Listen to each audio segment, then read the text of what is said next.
That's it. This is it. Sarah all. Sarah all. Sarah all. Ayan, kamusta naman kayo dyan mga kameta? Welcome back dito sa, ano na, 7-Eleven, 24/7, supermarket, wala na. May mga walang iya dati na mga Inglaterra, ano minention na. Si Richard parang 7-Eleven yan, di ba? Sabi parang, supposedly ano lang nila yan, insulto nila sa atin yan. Ah, kasi syempre lalong dati nung elections time, halos lahat ng mga, lahat ng mga outlets, in-interview tayo, nagsusulat tayo lahat ng local, international, ganun. Tapos, well, of course, pinagsabihan ko yung iba, sabi ko, eto yung 7-Eleven na nagbebenta ng MacBook Pro at saka Ferrari. Yung mga gano'n, yung parang yung Xiaomi na nag-upgrade na gano'n.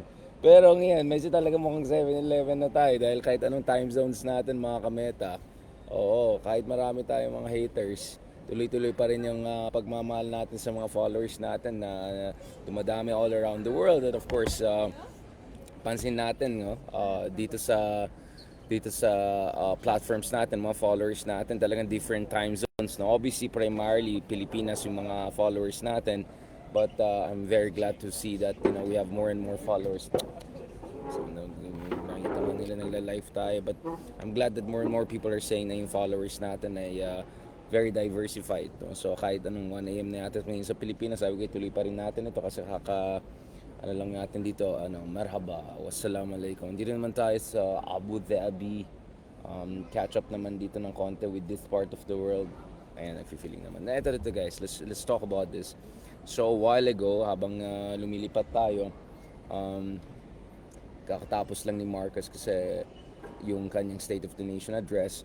But a couple of big issues came up obviously dun sa State of the Nation address kanina, and I've been catching up with news as much as I can. Obviously, if you look at it, the past 36 hours, ang daming developments all around the world. Grabe yung news cycle. Of course, Biden backing out finally, not stepping down from office. Obviously, he's still gonna stick there. In fact, ang argument ni Joseph Biden was that he needs to reconsider his run for the presidency precisely because kailangan niya mag-concentrate dun sa kanyang remaining 5-6 months at the office of the president.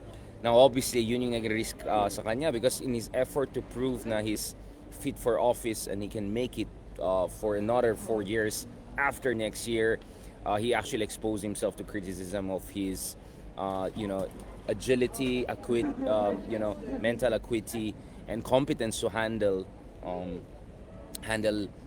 his office even right now. And obviously, there are also big concerns na dahil sa mga weaknesses na nakita kay Biden, baka yung mga kalaban na bansa katulad ng China, katulad ng katulad ng Russia, yan medyo 1 AM na, sorry na, jet lag pa. Yung mga iba't ibang bansa baka they'll take advantage of it. But anyway, so I've been obviously following what's happening. In fact, every time almost when it's midnight in Europe, nung isang midnight while I was walking through Amsterdam and The Hague, The Hague pala, sorry, kakarive ko lang sa The Hague, nakita ko yung news ng assassination plot against Trump, and this time, obviously, just midnight last night before heading back to hotel and packing, we saw this development of, Biden dropping out of the race, and officially si Kamala Harris na ang kanilang, hindi pa official, but more or less official na front runner to become the Democratic nominee, si Vice President Kamala Harris. Parang I see it parang too messy if hindi na si Kamala Harris maging Democratic nominee. And of course, Kamala Harris being the Democratic nominee makes it also technically and legally easy in terms of campaign finance because lahat ng mga pera na kolektan niyang campaign ni Biden immediately pwede transfer sa kanya. It will be much more complicated if it's someone else. For me, the big issue nevertheless is who's going to be the vice president on the ticket should Kamala Harris run for office, for the highest office come November. Obviously, yung isa pang concerns ng mga Democrats, actually dalawang concerns nila. One is technical, one is political.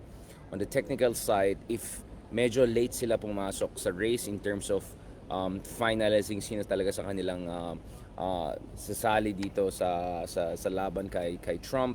If it's a little bit late, ang maging problema kasi dyan is baka yung pangalan nila doon sa ballots 'Di ba? Naalala mo sa Pilipinas din nagkaroon tayo ng issues na ganun, 'di ba? Yung may time na because of legal issues si Grace po tinanggal dun sa ballots and then ibalik ulit, so nagkaroon ng complications. Eventually it affected her campaign, her financing, everything, and she lost him and natalo siya nung 2016 elections after being quite a front runner for almost a quarter, right? In 2015, diba? Now, going back to this, of course, so the Democrats have to make sure they settle this issue as soon as possible. Otherwise, baka mamaya magkakaroon sila ng problema dun sa ballots. Technically, also, the other issue is if they are gonna open the convention to competition, kind of make it like a 3-4 person race, how are they gonna arrange that within a very short span of time para ma-meet nila yung target nila for official nomination of their nominee for next year's election? So there are some technicalities there, and the word out there is that there was already a provisional plan in place in terms of logistics and procedures as soon as it became clear na Biden is no longer a viable candidate, and as soon as it became clear that even Biden was entertaining the idea.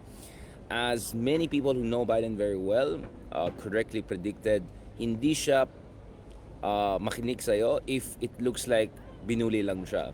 So his constant defiance coming out and saying na tuloy-tuloy yung race na is because he wanted to set it up so that it looks like once he officially withdraws from running again for the presidency, it looks like it's his decision and that hindi siya binuli o hindi siya na pressure, no? But having said that, again, for me the big issue is who's going to be the vice president. Is it going to be Buttigieg, I think, who has been doing the rounds very well, who's trusted by Biden, who's part of his cabinet, who's seen as extremely dynamic, young. But of course, if it's Buttigieg and Kamala Harris, it's like super minority ticket in terms of, I mean, on many layers, diba? I mean, just Kamala Harris herself, she's a minority. She's a woman. I mean, she's an Indian American, she's Asian American, and she's also African American, and of course, she'll also be, if ever, just the second top candidate to be the president for the United States after Hillary Clinton's case. So there are also going to be concerns about whether there's going to be misogyny and all of those things. So if Buttigieg come naman, obviously naman you can see what are the other angles of attack. So let's see who's she going to choose. Probably it's going to be a governor, right? A governor type of person. Siguro one of the top 3 or 4. I doubt it's going to be Gavin Newsom, but who knows, right?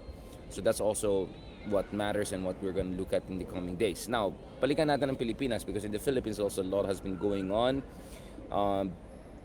As we discussed over the past few weeks, ito na talaga. Officially tapos na rin ang UNITEAM at Sara Duterte not attending this year's State of the Nation address made that as crystal clear as possible. Kumbaga, it was the final nail in the coffin of the UNITEAM, which was from the very beginning really not meant to last that long. And Sara Duterte at least had the honesty and the decency to admit that it was really nothing more than a tactical alliance. Right? Obviously, sinabi lang nila yun once it's clear to them na hindi nila makuha yung gusto nila. Now, speaking of hindi makuha yung gusto nila, right? Well, kapiyan, hindi lang kay Pete Buttigieg, he's a minority also in terms of being part of the LGBT community, right? As you know, so again, we live in a world whereby many folks are quite conservative, and also siguro baka Buttigieg and Kamala Harris, so my sense is Kamala is gonna go for a kind of a safe standard kind of vice president, the same way that Obama, when he ran for the presidency, went for a safe standard vice president, in the person of Biden, of course, back in the day. The drama is not over. Sa pagkalam ko, Biden is sitting, and Biden has a lot of frustrations. He feels that once again he was forced out of something that he felt was his destiny. Because the first time he wanted to run, actually not the first time, was it third time, actually fifth time na ito if ever. Third time he wanted to run, he was dissuaded by Obama, so Hillary Clinton eventually ran, and the rest was history, right? So anyway, let's see also how Donald Trump is gonna adjust his strategy. Obviously, the whole line of attack of Trump na I'm strong, fight, Biden weak, Biden frail, all of that is now out of the window. But that doesn't mean that Kamala Harris is necessarily going to be super competitive. She also has extreme levels of vulnerability, from her past performance, in a sense that I've been in events where she spoke, and not the most impressive, to be honest. Definitely not the Obama type of impressive. Um, but it looks like she's stepping up. So in fairness to her, I think Kamala Harris in the past, especially after debate by Biden, she has been getting everything right: timing, tone, cadence, substance. So she's stepping up to the plate. So it's fascinating to see Kamala Harris really showing her full potential. But let's see what's going to happen in the coming months and years. Pero balikan natin ito, guys. I can see a lot of pro-Trump folks here dito na nagko-comment and all of that. But let's see how the Trump guys are gonna really adjust to this. Yes, Kamala is still trailing Trump in some of the key swing states, but she will have the kind of upward trajectory potential that Biden no longer had. No? So that's why the field is now far more competitive in ways it was not earlier. Now, going back to this, guys. So itong State of the Nation address was important for a number of issues that number of reasons that I discussed already earlier. Pero just to be clear, balikan natin ito. Um, ang big news before the State of the Nation address was itong sinasabi nila na ayan na naman tayo eh. So, I mean, this is where you see things are getting really, really ugly. And tuwang-tuwa ako or natatawa ako kasi ang daming mga ka-DDS dyan na ewan na ina-attack nila si BBM, ina-attack tayo. And, they're doing the kind of attacks that mirrors the Laos attack on DBM, right? Questioning his competence, looking at his videos na allegedly, he looks like, under influence or whatever.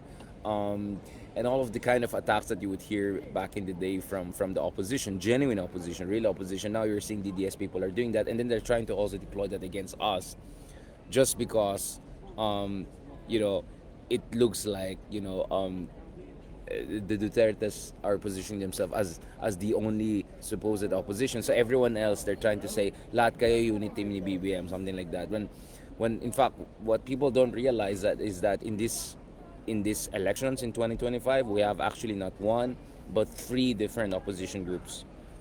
So much for unity. So obviously, one opposition group, guys, is genuine opposition. And when I mean genuine opposition, I mean more the liberal left opposition. So this is essentially Riza Hontiveros and Jokno and Bama Kino, etc. That's one. When I say genuine opposition, because they were also the opposition in the last two major elections in 2019 and 2016, not to mention in 2020. It's actually last three elections, and they were the leading there. And then there's another opposition group that I thought would join the liberal left opposition. When I say liberal left, kasi hindi lang naman liberal party yan. Andyan si Riza Ontiveros na actually background is Akbayan, which is far to the left of liberal party on a lot of economic and social issues, but also not a totally leftist party. It's more like a center left party, right? More like social democratic party, like SPD of Germany, for instance. And then there's like there's the kind of a Makabayan bloc, quote-unquote progressive bloc, which quite audaciously has pushed for its own total Senate slate of 12, just as some of those potential candidates are facing prosecution for by the and facing a court case in Davao for allegedly, I don't know, ano yung accusation sa kanila. Kasi di ba yung mga issue na aktivista, mga kabataan, minor de edad, napunta sa kanila, ganyan. So they're being accused of, I think, kidnapping or something like that. But anyway, these progressive groups are, Franz Castro was, I think, the most prominent one who first announced that she's going to run. But it looks like they want to go for a full slate of 12 candidates. That's audacious. That's all I can say. Now, kanina lang, just before I flew out of Barcelona, I posted something about, actually, in fairness, I mean, just to be clear, maayos tong tao na to on a number of issues. Matalinong batang to. I say batang to, but actually, hindi ganun kalayo yung age namin. But I'll tell you what, if there's one thing that disappoints me the most about certain lefty group, guys, is etong mga posturing nila on matters of, diba, Okay, let me just show you ano yung comment natin. Ito Okay. So as you know, yung isa sa kanya nagbarong. Tapos, speaking of fashion, di ba? So, sadly, we didn't have a chance to see Sara Duterte again donning her, indigenous groups. Some would say cultural appropriation, some would say cultural appreciation, costumes and all. Mamaya na natin pag-usapan yung costumes ni Amy Marcos. Ano bang costume niya? Mamaya na yan. But anyway, kanina napansin ko lang itong bago lang ako nag-fly out. Alam niyo naman guys, mabilis ako mag-comment mabilisan. Of course minsan, it comes with its own drawbacks, but I have my considered writings, long books, long essays, etc. But I also have my social media world. So ito yung barong. So nakita niyo sa barong guys, there's this big American eagle on the very top, far more prominent. Alright, far more prominent itong eagle na ito guys. So if you look at it, the eagle is very, very prominent on the top. And then there's something down there na it looks like a dragon. Yeah? But obviously you can see the dominance is really the American eagle, right? If someone just shows this parang hindi mo pansin yung dragon, right? So, obviously, ano po yung konteksto nito? Ang konteksto nito is essentially the proxy war argument, no? Na ang nangyari dito is labanan ng Amerika at China. Na ang nangyari dito is Cold War, so essentially rejection of both US and China. In principle, I don't have a problem with that. Except I have a number of problems when you look at it in the context of the Philippines. So let's discuss it in principle. So remember earlier this month I was at The Hague, all right? And The Hague in Netherlands is essentially the nerve center of international law. It is home to a troika of International Court of Justice, International Criminal Court, and PCA, Permanent Court of Arbitration, not to mention a number of other important courts, right, that have to do with private property, corporate law, etc.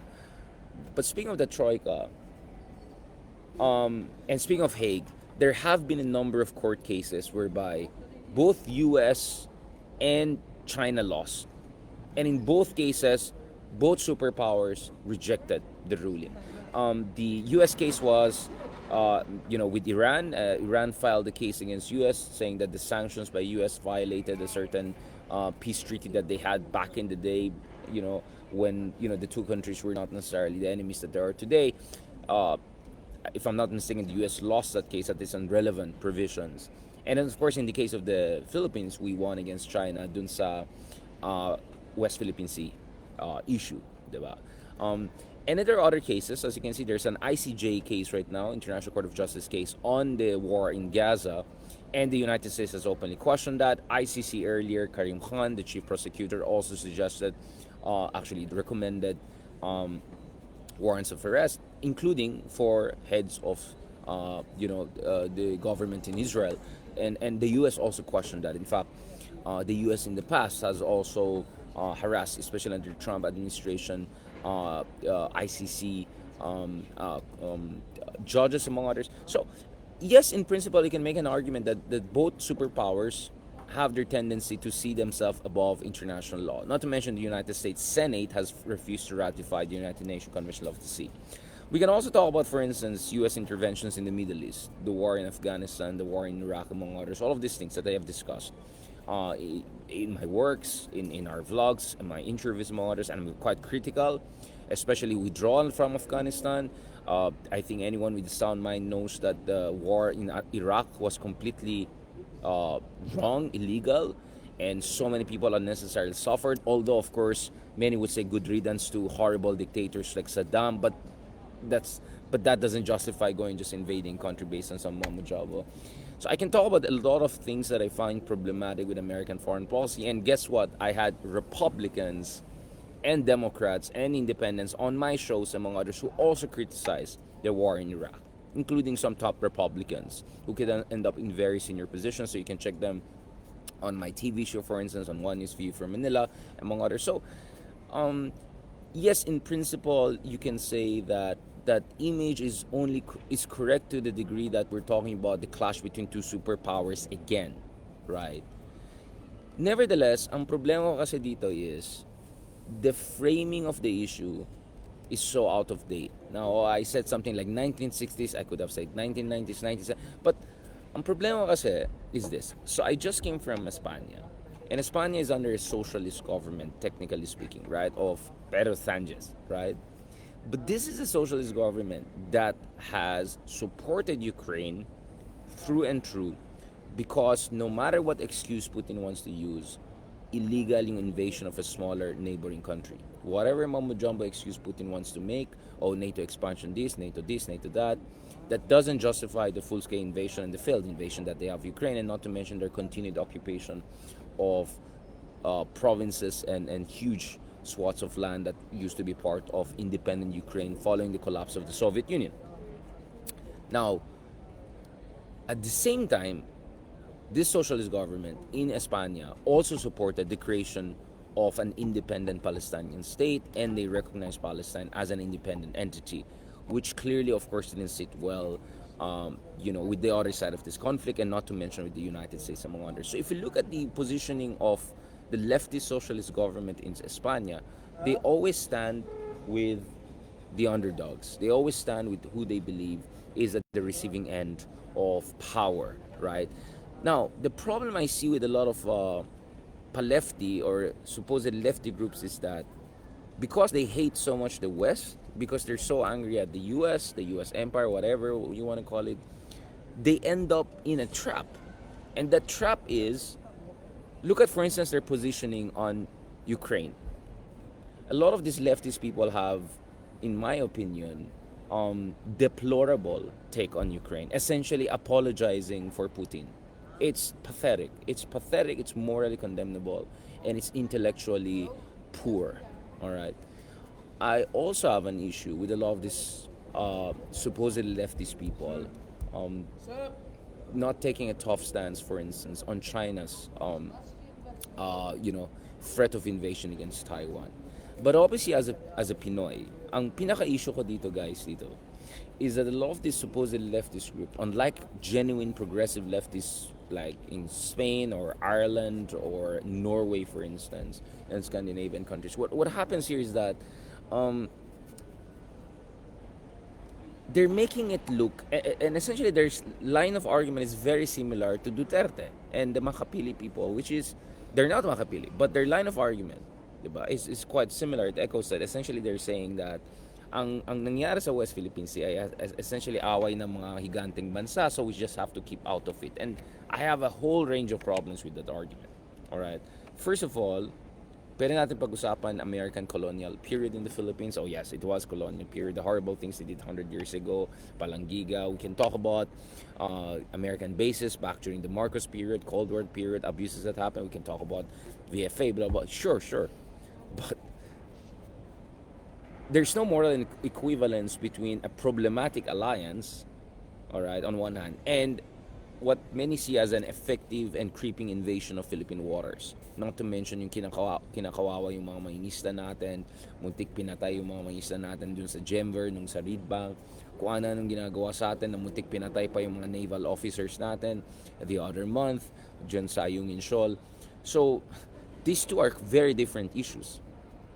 Alright, yung EDCA was based on mutual consent and negotiations. Now, we can have a long argument about whether the Philippines negotiated well. Okay, we can have that debate. But it's not like it was imposed upon the Philippines, right? It was negotiated. And these are not permanent U.S. bases. Now, again, I'm totally okay with criticizing the EDCA, and I think we can have a long conversation about EDCA. But, having said that, what's happening in the West Philippines is a totally different issue, in a sense that it's a direct threat to our territorial integrity and sovereign rights. All right. Well, the EDCA one, we can have a debate about the facilities and how much prerogative we truly exercise or not. But they're different categories. They're different categories as far as the question of national sovereignty and integrity is concerned. So I feel that moral equivalence is an insult. Is an insult dun sa ating valiant resistance in the West Philippine Sea. And even worse than that, it just amplifies, albeit inevitably, unintentionally, I would rather say, albeit unintentionally, essentially echoing yung line from Beijing or mga makapili sa Pilipinas or even Duterte's, right? right? So this is really the deep and profound disagreement I have with some folks and friends in the leftist movement. All right, so yun ang issue natin. Talagang mga insensitive itong mga batang tampal natin ng kapatid. Ay nako. Nagla-life tide. Alright, okay. Anyway. Ay nako. I'm live, guys. Yeah, don't worry about it. This is on face. Are you live on? Yeah, this is for my Facebook and all of that. Facebook? Yeah. Hello. Hi, guys. Are you famous? Not really, just fine. Oh, can we get I'm a picture with journalist. you? No. Please. Come on, Can me guys. and Effie Yeah. get one with Sure, you? sure. Sorry, guys. Do you want to take it? No, it's not a big deal. Yeah, let's go. Thank you. Let me take on my phone too, yeah, just for Aw. memory. Okay. Where are you from? I'm from the Philippines. I just wow. flew in from Spain. One second, 1, 2, 3. All right, guys. I hope you're fine. Thank you Yeah. so much. Bye. Bye, guys. Nice to All meet right. you. So going back to the politics, ayan tayo mga kabataan. Okay. That was out of nowhere. Anyway, going back, ayan, may mga bago tayong mga kameta. Suddenly, I regret, nilait natin itong mga bata. Masama itong mga bata to. At least they're cool kids. Okay? Cool kids. I think this one helps, no? This Ibiza vibes and all. Anyway, going back to this. Okay. Going back to this. Ay, naku, talagang wala na. Vlogger na talaga tayo. Wala na. Oh, diba? Cool daw Philippines. Oh, diba? Anyways, going back. Oo nga, no? Bakit yung mga lalaki hindi nagpa-picture, diba? Anyway, saan tayo? Okay, dito sa mga leftist na yan. Hindi ako namumula, kanina pa akong pula because ang init-init dito sa tsaka natan tayo sa Ibiza. Alright, tsaka init-init. Okay. Anyways. Okay, Johnny Bravo. 1, 2, 3. Grabe talaga itong mga to. Sabi ko nga ba, mag-abroad na lang ako. Parang mas benta tayo abroad, Honestly, pati dun sa Barcelona, parang picture lang ako dun sa casa. Tapos biglang, are you a photographer? Ganyan. Tapos biglang mamaya kinakausap na tayo. Ganyan. So, anyways, maraming mga backstories. Anyways, basta ako mabait ako. Professional ako. Professorial tayo. Now, going back to this, guys. Yeah. So, for me, it's that moral equivalence which is the problem. Now, so, kanina, pagbukas ko lang ng Twitter ko, ang daming galit sa akin ng mga pa-lefty na mga ako daw yung ito. Tingnan natin to, guys, nakakatuwa. Yung iba binabash ako na ako daw na walang alam sa geopolitics, parang wait lang. Di ba, aktivista ba kayo, UP pa kayo? Depende kayo umupo siguro sa mga graduate class natin, alright? Siguro for free yan, alright? On more on geopolitics. May mga ilang libro lang naman nasulat natin about geopolitics in past 5 to 10 years, right? So, talaga ito. Yung ba naman, di man nila na-gets yung konteksto ng sinasabi natin, di ba? Which is, obviously we should condemn excesses by any superpower, alright? By any superpower. But, that doesn't mean na we draw false moral equivalence. Again, we have to separate. China is not, it's not invading countries right and left yet. But Russia is already doing that. Anong sinabi ng mga leftists na to nung in-invade ng Russia ang Georgia in 2008? Anong sinabi na nung in-invade nila ang Ukraine noong 2014 and later on 2022, right? I can talk about horrible things that Russia and Soviet Union did. Of course, their invasion of Afghanistan in 1979. What the heck did they say about these things, all right? Yan mga hipokrito ka if you just criticize one. I criticize how the U.S. withdraw from Afghanistan. I criticize their invasion of Iraq. I criticize a lot of these things. Alright? So, that's what I'm saying, guys. Napakamahalaga yan. Now, going back to this. Nasaan na tayo? Wala na yung I don't know if it's the jet lag or it's like, wait lang, nasaan na tayo? No, so, nakakainis lang kasi yung ganun. Kasi it gives a bad name to the progressive movement. Kaya nga sabi ko, I'd rather have the Spanish or Irish or Norwegian position, which is consistently always be on the side of the weaker side. But going back again to the Philippines, yun ang problema nila. they're making it look like a new Cold War whereby ang Pilipinas ay totally dapat neutral. Ang problema, paano tayo maging neutral? At sarili natin bakura ang ini-invade at inaabuso ng China, di ba? Okay. Pangalawa, pag makinig tayo sa mga henyong yan, let's say, tomorrow kick out natin ng mga Amerikano.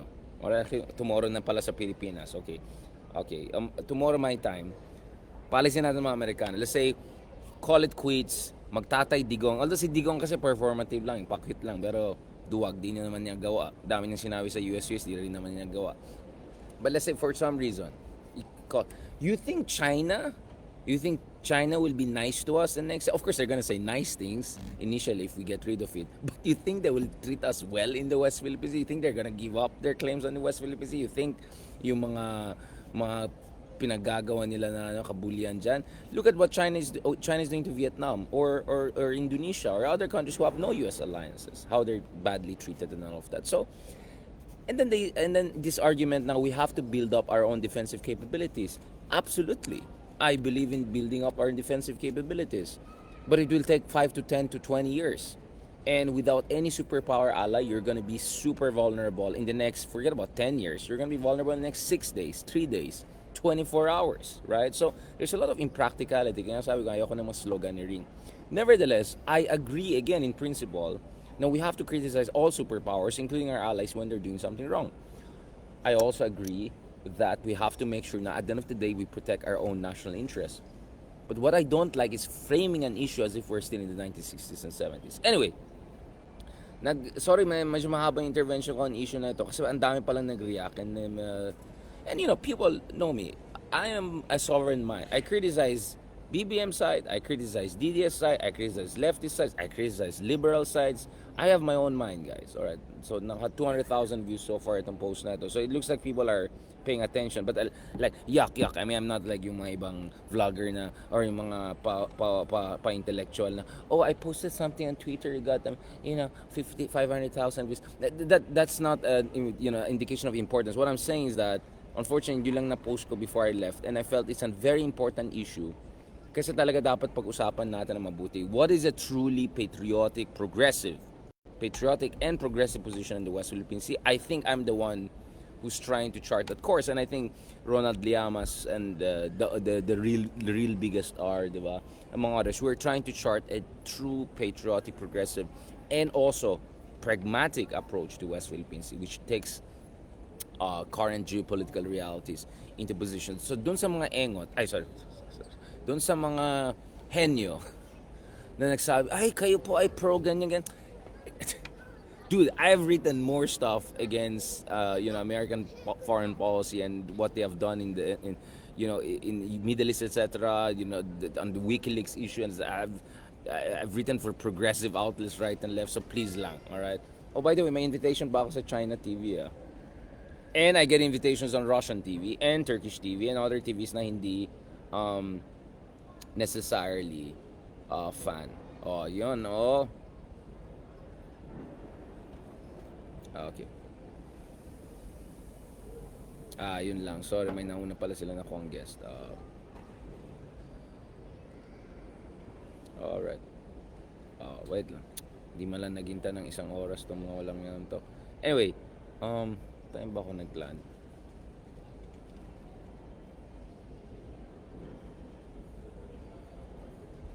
Now, balikan natin itong issue naman ng Sona and all of that. Obviously, as I said, President Marcos Jr. would try to focus on economic issues and all of that because he knows that that's his weakest standpoint. His biggest standpoint in terms of if you look at the most urgent issues. So, sa tingin ko, so far okay yung positioning ni Marcos on West Philippine Sea in a sense that he keeps on emphasizing na ayaw natin maging over-reliant on Americans, developing a whole full range of alliances na hindi lang US, Japan, France, whatever, even New Zealand among others.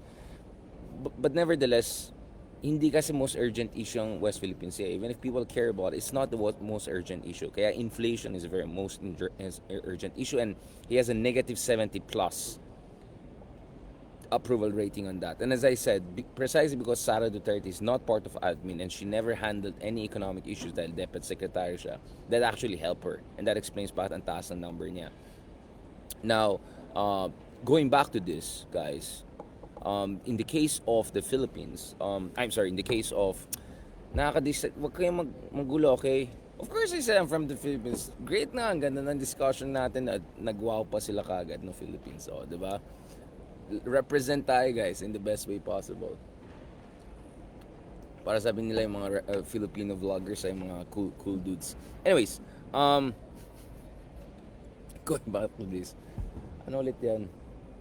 No, I mean, so kaya I understand that when Marcos started with the price of rice issue and all of that. But to be honest, I'm just not convinced yet na meron talagang blueprint itong administration na ito to deal with some of the fundamental economic issues. Ano ba ang solusyon nila sa electricity price? Nuclear technology, seriously? Um, you want to deal with power costs, utility costs, high costs? Look at oligarchic economics in the Philippines. What on earth is Marcos, a Council of Economic Advisors situation is doing? And what is the economic czar of Marcos doing about this issue? About, trust busting, monopolistic practices, competition commission, what are they doing? Because we know a lot of the high prices in the Philippines is because of oligopolistic practices. It's not reflective of fundamental of economics. Honestly, I haven't seen anything from Marcos on that side. Industrial policy, trade policy, does he have a really strategy to build manufacturing in the Philippines before the end of this decade? Vietnam is number 4 in the world in terms of high-tech manufacturing exports, even higher than South Korea. Alright, their exports is close to $135 billion. And the Philippines is not even like top 40 or 50 like that. It's embarrassing that we don't have that kind of manufacturing base. So what is Marcos going to do about that? On agricultural sector, how is he dealing with the fundamentals of problems with irrigation, financing, and so I think the Sona was good in terms of showing that Marcos recognizes may pagkakulang siya, but in terms of coming up with a viable blueprint and policy solutions, I'm still waiting for it, to be honest. I'm still waiting for it. He says the right things. He even talked about developing steel industry, some of our basic industry, but still, guys, I'm not seeing the basic elements coming together yet. I'm saying yet because hindi tayo hater. I'm still waiting to see that, and that's why I look forward to. And this is something I've been working on, guys. Looking forward to interview some of our economic advisors, secretaries, etc. in the coming months. So I'm trying to, while critical of this administration, I'm trying to also reach out and get more people from economy and other sectors.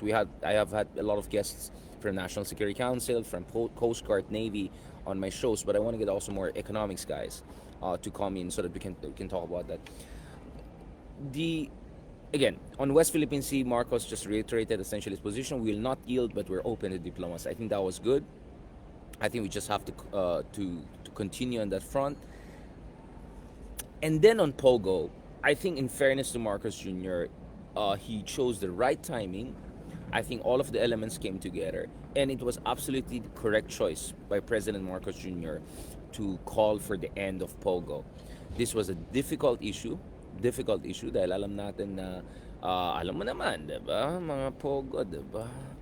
Tapos walang laban ng Farmali dyan, diba? Kung Lamborghini ng Farmali, chopper McLaren level yung mga POGO na yan, diba? So, considering how sensitive this issue is and how much money is at stake, how much dodgy stuff is at stake, I think it's extremely important that the president not only announces this total ban on POGOs, but really cracks down big time on this kind of issues. I actually interviewed NEDA Secretary Balisacan when I was in GMA Network, so you can check that. It's available for free online. I also uploaded it on my Spotify, the full version na hindi na-upload ng GMA, so you can check that yourself. But I hope, again, to talk to more folks. Yes, I want to talk about semiconductors, electric cars, electric battery, some niche but very important sectors na feeling ko malaking opportunity natin to get into the big game, right? Big boys club.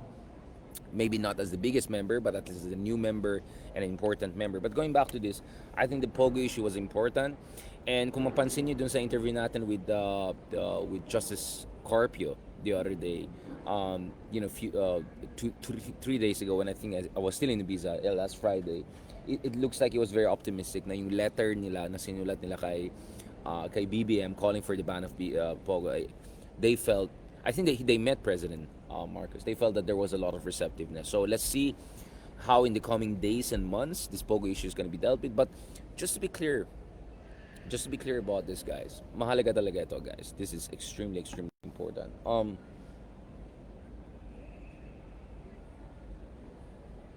The POGO issue is also one area where Marcos, just like West Philippine Sea, can pin down the Dutertes because the POGO issue is a legacy of Digong. Alright? Itong version ng POGO na mga, alam niyo na, diba? This is really a Digong era legacy. There were online casinos before, I know that, of course. But etong dagsan, guys, ng mga POGO and all that, this is a Duterte legacy. And Marcos can pin them down on this.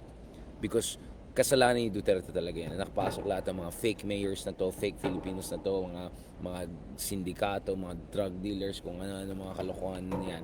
This is Duterte's legacy. So they can pin him down. The same way they can pin down Duterte on the gentleman's agreement, West Philippine Sea issue and all of that. So I think the challenge for BBM is that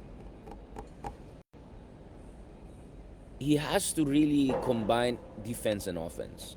So defending his economic track record on the economy is necessary, but clearly he's not doing sufficient enough because at the end of the day, ang titignan ng tao talaga yung totoong presyo na sa merkado, hindi lang yung mga, mga few centers here na kadiwa, yung mga ganun na subsidized. But that's just too limited to make any difference. We want to look at the market prices. And considering this guy promised 20 pesos ng bigas kada kilo, and now it's like more than 3 times that, it's a big problem. But I think while he has to do the defense, he has to realize that his best chance is actually go on the offense against the Dutertes. This is not something that is in consonance dun sa kanyang temperament because of his extreme risk-averse attitude, which paid off in a sense that he's still president with majority approval.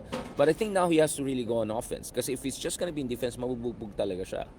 Because on the most urgent issues for Filipinos, inflation, for instance, among others, job creation, he's not doing that well. Especially wage increase, poverty alleviation, job creation, he's not doing very well. On fighting corruption, not much is happening. So I think the best strategy for Marcos is to go on the offense. Because, simple lang naman yan eh. If genuine opposition criticizes Marcos on this issue, may point sila. But obviously, we know that unfortunately, at this point, the genuine opposition is not that strong. Progressive, left, mga ganon, they have their own sets of weaknesses and all of that. And halos same lang sinasabi nila over the past 70 years or 60 years since they were found. But the Dutertes are powerful eh. And the other time I explained bakit ang taas na approval rating pa rin ni Sara. And I think of all the 3 opposition that I mentioned, genuine opposition, makabayan opposition, and naging opposition lang, hindi nila nakuha yung gusto nila, yung mga opposition. Yung third ang pinaka-powerful so far. But they also have the least moral ascendancy. Because una, mga ka-DDS, kayo nagpanalo sa unit team, kayo nagpanalo sa mga Marcoses. So kung may reklamo kayo, may sasabihin kayo about Marcoses, kayo nagpanalo, kasalanan yan. Pangalawa, wag naman masyadong 'di ba? Sasakyan niyo pa yung EDSA, sasakyan niyo pa yung mga genuine opposition issues. Kunyari opposition na kayo biglang dahil hindi na ako ang gusto niyo. And pangatlo, mahalaga ito eh. Dapat on the offensive Marcos dito in the sense that he has to pin down also Duterte's for their legacy. On the POGO issue, legacy in terms of economic damage. Duterte was one of the most incompetent leaders on earth when it came to economic management during the pandemic. We had almost 10% economic contraction from 2020 to 2021. This was among the worst on earth, and by far the worst in Southeast Asia, and next to India, the worst in entire Asian region, right? So I think honestly the best chance for Marcos is to go down on the offense against the Dutertes, right? Rather than just be on the defensive and taking the punches and all of that. So this is something I think that is extremely, extremely important in terms of communication strategy for Marcos in the weeks and days to come. Okay, anyways, thank you very much, guys. I need to habol pa yung mga ibang works natin while adjusting my body clock and all of that. But thank you very much again for your continued support and all. I hope you appreciate these interventions that we're making. Sorry magulo, may mga out of nowhere Gen Z fans na out of nowhere. And I know we're covering a lot of issues sabay-sabay, but I hope you guys get what we're trying to do here. Parang it's just an open discussion among etc. Please also don't forget to add us and rate us if you think we deserve it. dito sa mga different platforms and podcasts natin. Deep Dive with Richard Hidarian. So I needed to make some twists and tweaks to make it more professional. So Deep Dive with Richard Hidarian, or just put Richard Hidarian or Hidarian sa Spotify, lalabas yung pangalan natin. And also on Apple Podcasts. So if you look at it, we're here right now, currently at almost 600 ratings, no? And 4.8 out of 5 stars. So we hope to push it up again to 4.9 and closer to 5, and hopefully around 1,000 ratings, because when you have those 1,000 ratings, it gives more momentum and also helps you with the algorithm. So please continue to share this, because eventually our goal is to have some sort of a Spotify event, big event, para mga cool pals.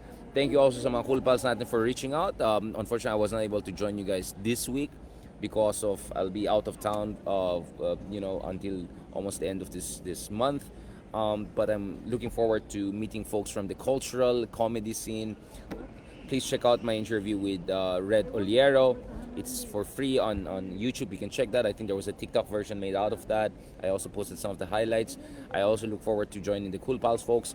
Eventually, we want to do also our Spotify events, no? Big events, bring in people, bring in experts. I hope bring Leloy, bring Mr. 0.6%, bring attorney Mark Gamboa, bring all of these great guys, academics and experts and friends. Kristan, of course, bring them together for our big events. That's our hope. So mahalaga talaga itong tuloy-tuloy na supportan nyo, because numbers matter. Unfortunately, that's how it works with the big companies. They have to see that we're doing well in terms of our algorithm and all of that. We have a pretty healthy following here on Facebook, combined around 300K. We're meeting our target hopefully dito sa YouTube soon. We want to get that 100K para blue check na natin. We're doing fine on different, but Spotify and especially Apple Podcasts, we're nowhere near where we should be. So please also check it. And there's no advertisement, nothing, no monetization, nothing. You can just listen for free, and it always heartens me to know that marami sa ating mga kabayan, libo-libo sa ating mga kabayan, ginawa tayong background noise lang bago matulog doon sa Spotify, or background information, source of news while they're running around, etc. Doon sa BGC the other week, yung mga kakonyo natin, di ba? Hey, it's Richard. I mean, it's interesting actually. There are times I'm just talking, and then someone from behind, so it's like, what? Ikaw ba si Richard Haydaran? So there's some people who know us by my voice, right? So that means they're listening to our Spotify and audio version or audio production. So I really appreciate that. Muchas gracias. As you can see, medyo natan tayo, and this is tan. This is not this is not blush.